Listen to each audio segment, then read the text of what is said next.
Poursuivons maintenant toujours sur la vitesse de réaction en voyant comment on peut déterminer la vitesse d'une réaction. Donc, j'ai choisi une réaction ici là, où on combine du calcium et de l'eau pour obtenir du dihydroxyde de calcium et un dégagement de gaz. Donc, j'ai choisi intentionnellement cette réaction-là parce que on a des substances, là, soit des réactifs ou des produits, là, qui sont dans les 4 états possibles de la matière, où on peut là, calculer de différentes façons la vitesse d'une réaction. Tout d'abord, dire qu'on peut choisir n'importe quelle des substances pour mesurer la vitesse de réaction. Donc, vous allez voir à l'usage là, que pour certaines substances, c'est plus facile que pour d'autres. Donc, on va commencer par les réactifs ici.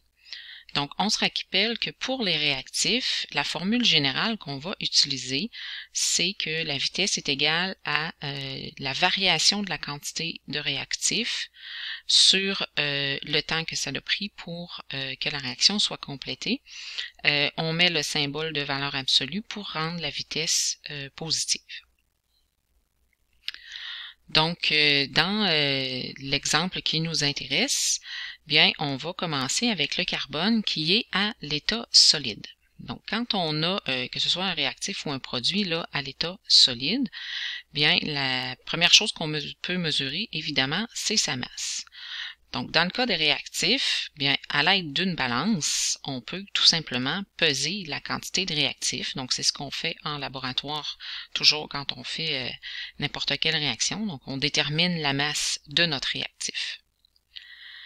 Donc, ça va faire que, ben, je vais pouvoir calculer une variation de la masse du calcium. Je pense que j'avais dit carbone, donc c'est plutôt le calcium, évidemment. Où tout simplement on fait la masse finale moins la masse initiale. Donc toujours situation finale moins initiale. Donc dans ce cas-ci, on pourrait par exemple n'avoir plus aucun calcium à la fin de la réaction, donc il pourrait avoir complètement réagi, et avoir eu une masse initiale là, mesurée de 1,5 g, là, ce qui nous donne une variation de la masse de moins 1,5, qui aurait pu, là, par exemple, se dérouler en 1 minute 30 secondes. Donc, lorsqu'on démarre la réaction, on part notre chronomètre et quand elle se termine, ben, on l'arrête et on mesure le temps que ça a pris. Donc, ça va nous permettre ça de calculer une vitesse en variation de la masse du calcium sur le temps. Donc, ce calcul-là, donc toujours en valeur absolue, hein, parce qu'on a une variation négative ici. Donc, ce calcul-là va nous donner finalement une vitesse là, qui serait, par exemple, en grammes par seconde. Donc, j'ai ici choisi seconde pour le temps, puisque j'avais 1 minute 30 secondes, donc ça ferait 90 au total. Par contre, là, c'est pas nécessaire de toujours être en secondes pour le temps. Contrairement à la physique, on peut avoir un temps ici qui pourrait être en minutes. Par exemple, si elle avait duré seulement 1 minute, j'aurais pu avoir une vitesse de, par exemple, 1,5 g pour 1 minute. Donc, je suis pas obligé de le mettre en grammes par seconde. Ça pourrait même être des grammes par heure ou des grammes par année, même si on pense à des vitesses là, très lentes, là, comme la dégradation des plastiques. Donc, ça, c'est une première façon là, de mesurer la vitesse de réaction pour les solides.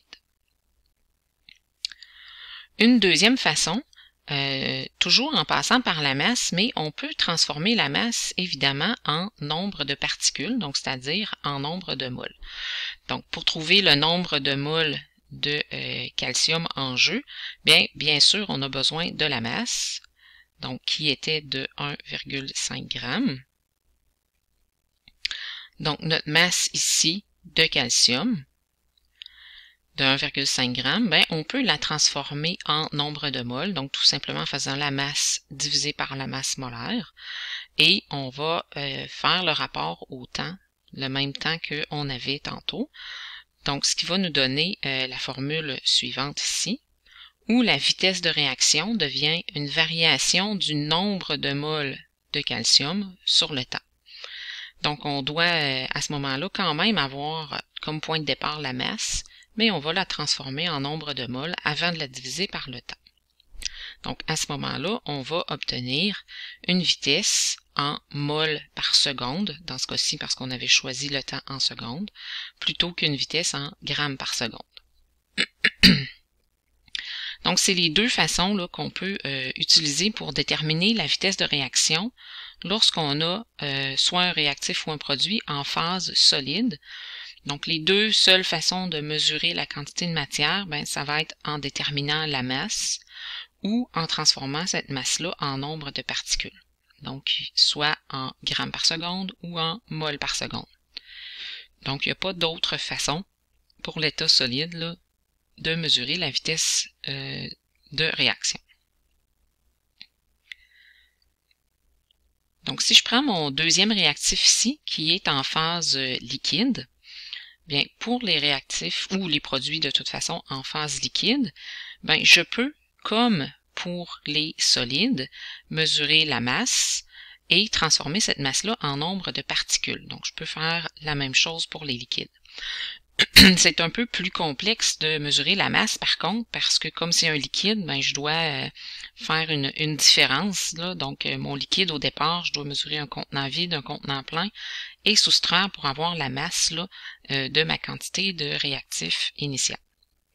Mais c'est possible de le faire. Donc, à ce moment-là, j'aurai les formules suivantes. Donc, soit la variation de la masse de l'eau par rapport au temps de réaction. Donc, je mets toujours en valeur absolue parce que, comme c'est un réactif, sa quantité va nécessairement diminuer au cours de la réaction. Ou sinon, si je le transforme en nombre de moles, je vais obtenir la variation du nombre de moles d'eau sur le temps que ça a pris pour la réaction. Donc ça, c'est deux possibilités que je peux faire pour une substance, un réactif ou un produit à l'état liquide. Je peux aussi, pour le cas des liquides, utiliser le volume comme mesure. Donc, puisque de toute façon, au départ, je vais devoir mesurer ma quantité de réactif impliqué, ça va être quand même facile de déterminer son volume initial. Donc, je peux à ce moment-là calculer une variation du volume en faisant le volume final, donc qu'est-ce que j'ai comme quantité de réactif à la fin, moins ce que j'avais au départ. Donc, mon volume, je vais le déterminer évidemment avec mon cylindre gradué pour le volume initial. Pour le volume final, c'est possible aussi. Vous allez voir que c'est un peu plus compliqué par contre de le mesurer, mais c'est possible de le faire. Donc, à l'aide du cylindre gradué, là, je vais avoir la variation de mon volume de liquide. Ce qui va me donner comme formule la relation suivante, là, une variation du volume pour l'eau sur le temps que ça a pris pour faire la réaction, que je mets toujours en valeur absolue parce que, comme c'est un réactif, je le rappelle, ma variation est nécessairement négative ici à la fin. Donc tout ça, ça me donnerait, par exemple, une vitesse qui serait en millilitres par seconde, donc le volume en millilitres et le temps en secondes. Bien sûr, le volume pour être en litres, le temps en heures, ça peut changer, mais c'est vraiment une variation d'une quantité de volume sur le temps. Donc, pour les solides, on avait le choix entre masse qu'on peut transformer en nombre de particules. Pour les liquides, on a la masse qu'on peut transformer en nombre de particules et on a aussi le volume qu'on peut utiliser comme mesure de la quantité de matière.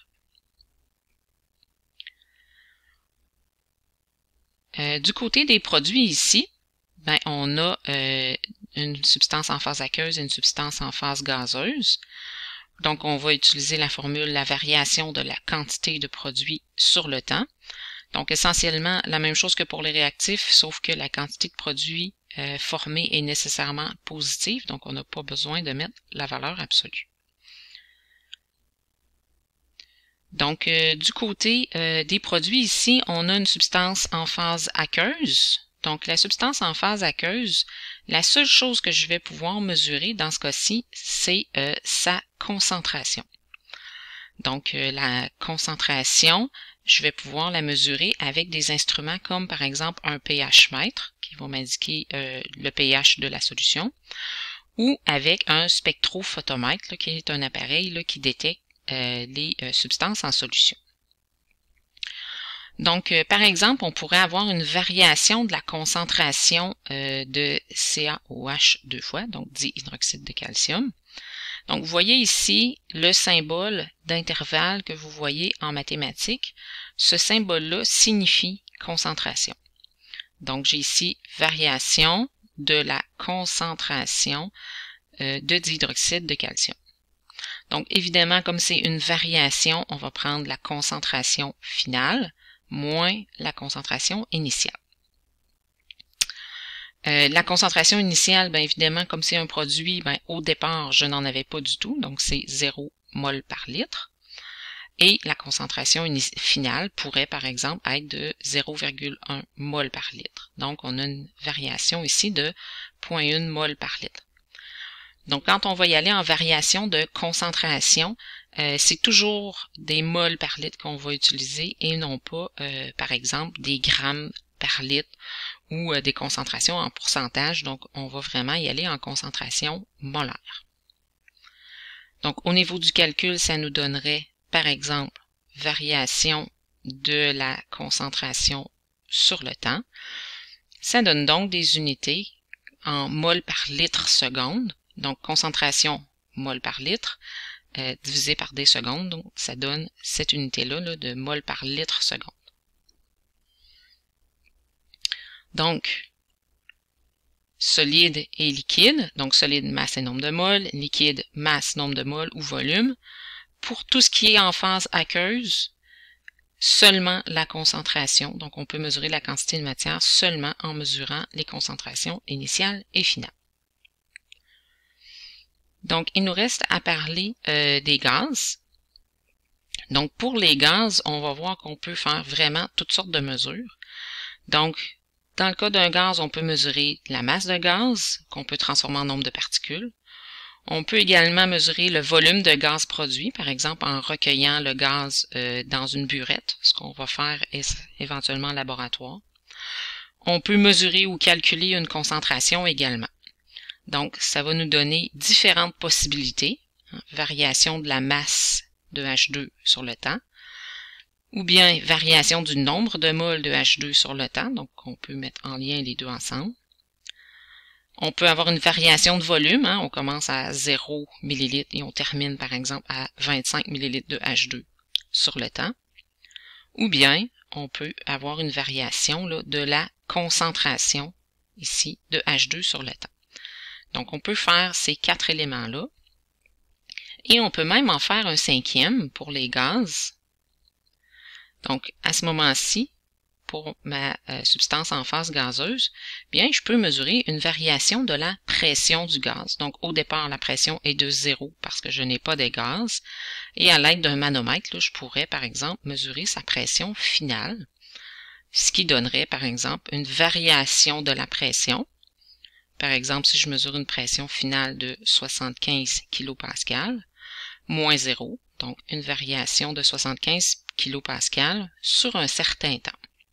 Donc, ça me donnerait une vitesse à ce moment-là en kilopascal par seconde.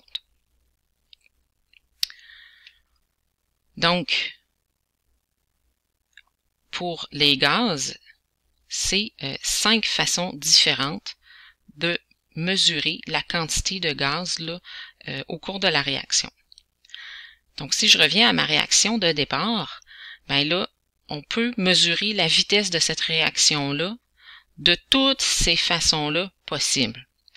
Donc, la beauté de la chose, c'est qu'on va pouvoir choisir dans toutes ces possibilités-là selon la technique qu'on choisit d'utiliser. Donc, à l'aide de cette vidéo-là, je vous invite maintenant à lire les pages 245 à 247 de votre volume et à surligner les éléments importants.